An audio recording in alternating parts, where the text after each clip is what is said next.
Jai Hind. In this video, I'm going to talk about the National Air Quality Index. You must have seen this color code along with these numbers when we talk about air quality or air pollution of a city. So let us learn what does that mean, the AQI. So today we are going to discuss the AQI, that is Air Quality Index, and we will actually talk about the National Air Quality Index of India, and we will see what color codes are given, how these color codes are representing certain air quality in terms of AQI, and there are certain remarks. There are 6 categories actually: good, satisfactory, moderate, poor, very poor, and severe. And there are possible health impacts which are given over here, and color codes, so that you can relate to the AQI just by watching the color code given on the AQI. As you can see here, the AQI is 299 in Anand Vihar, Delhi at present, and this color code actually represents that okay, it is under the poor category of air quality index. So there are certain pollutants like PM 2.5, PM 10, NO2, NH3, SO2, CO, ozone, mostly the criteria pollutants which are given, and certain number is assigned to them based on their concentration in the atmospheric or concentration in the ambient air, and based on that AQI is calculated. So today we will talk about this procedure and how AQI is calculated and how it is interpreted. So let's get started. So let us talk about National Air Quality Index. So Air Quality Index is a tool for effective communication of air quality status to people in easy terms, because this certain number and color code makes it easy to understand. It transforms complex air quality data of various pollutants into a single number that is called index value, nomenclature, and color. So yeah, nomenclature like this poor, satisfactory, or severe, whatever, and color like you have colors ranging from green, yellow, orange, red, etc. We'll see that.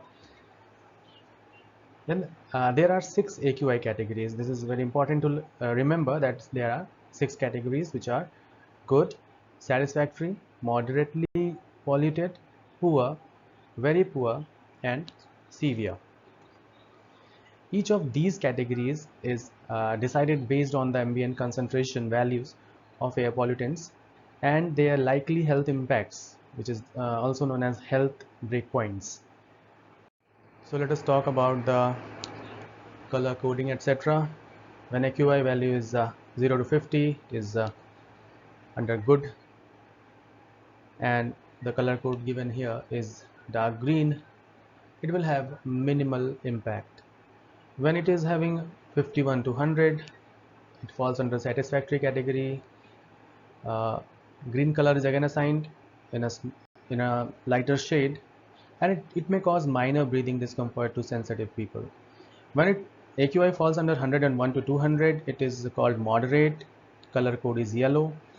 Breathing discomfort to people with lungs, asthma, and heart diseases. When it falls under 201 to 300, it is under poor category, represented with orange color, and breathing discomfort to most people on prolonged exposure can be seen.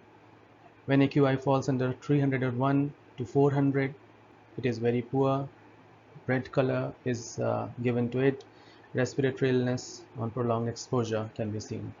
And 401 plus will cause a severe category, it is called severe category, and dark red color is given to it, and it affects healthy people and seriously impacts those with existing diseases. To remember the color code, you should relate it to the prism and the spectrum of visible light, that is VIBGYOR. Here VIB is not present, as you can see, starts with green, so VIB is not here, and green has two shades, then we have yellow, then we have orange, and again the red is having two shades. So we can remember, like, it starts from green and goes to red, where green and red are having two shades, while it actually follows the Vibgyor here. Now let us talk about the National Ambient Air Quality Index, AQ sub-index, and health breakpoints. These two terms are here. Air quality sub-index and health breakpoints are evolved for 8 pollutants. So in India, we consider 8 pollutants.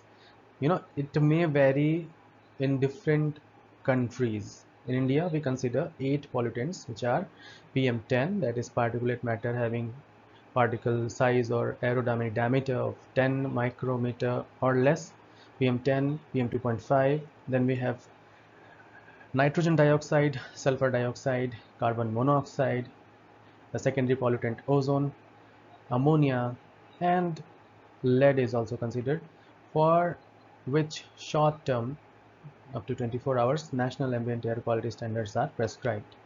So these are the same pollutants for these NAAQS are also prescribed, and we consider, out of those, we consider 8 here in this AQI calculation. Based on the measured ambient concentration of a pollutant, sub-index is calculated.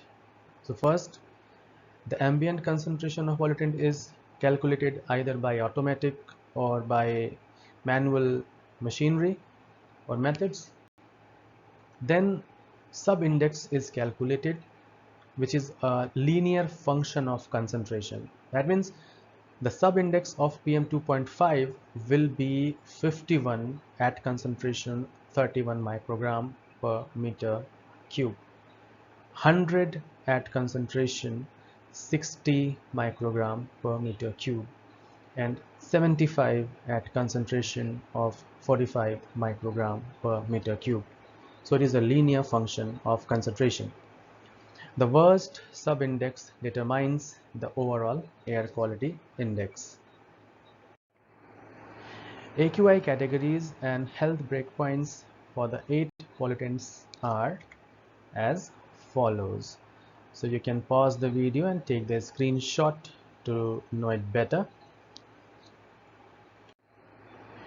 So let us now talk about the calculation of AQI, how it is calculated.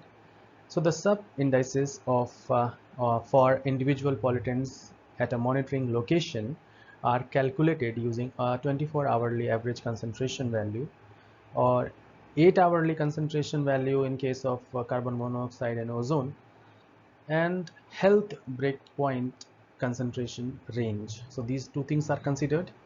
The worst sub-index is the AQI of that particular location. All the 8 pollutants may not be monitored at all the locations. So, it is not always possible that all monitoring sites are monitoring these 8 pollutants.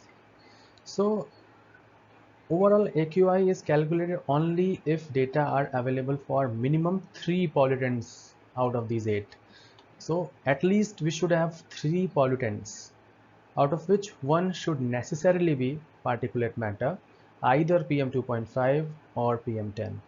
So minimum 3 pollutants are required to calculate AQI, and particulate matter is a must among these 3. Else data are considered insufficient for calculating AQI. Similarly, a minimum of 16 hours data is considered necessary for calculating sub-index. So 16 hours data in a day is important, is needed for calculation of sub-index. The sub-indices for monitored pollutants are calculated and disseminated even if data are inadequate for determining AQI. The individual pollutants, or rather individual pollutant-wise sub-index, will provide air quality status for that pollutant. The web-based system is designed to provide AQI on a real-time basis. It is an automated system that captures data from continuous monitoring stations without human intervention and displays AQI based on running average values. That means AQI at 6 a.m. on a day will incorporate data from 6 a.m. on previous day to the current day. The last 24 hours average will be shown. For manual monitoring stations, an AQI calculator is developed wherein data can be fed manually to get AQI values.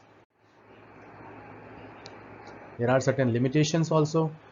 For real-time AQI, the data is fed directly from the analyzers without scrutiny, thus it may not be for statutory purposes. The monitoring and subsequent AQI dissemination involves multiple steps, including operation of sensors and analyzers, their calibration, data acquisition at local server, transmission to central database using internet, etc. So many steps are involved. The functioning of monitoring stations may also get affected due to various technical and operational aspects like long power cuts or maintenance problems. Sometimes bad weather conditions also affects the monitoring. In view of these limitations, it is possible that there may be some disruption in continuous data flow and dissemination. However, in case of breakdowns, necessary actions are initiated immediately for putting the system back into operation within a reasonable time period.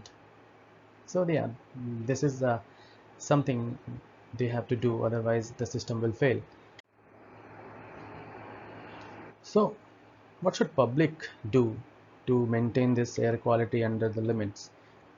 What one person individually can do? So AQI is an initiative intended to enhance public awareness and involvement in efforts to improve air quality. So people can contribute by maintaining vehicle properly, like they should have PUC, the pollution under control checks, and repair their car air filters, maintain right tire pressure, and also following lane discipline, speed limits, avoiding prolonged idling, and turning off engines at red traffic signals.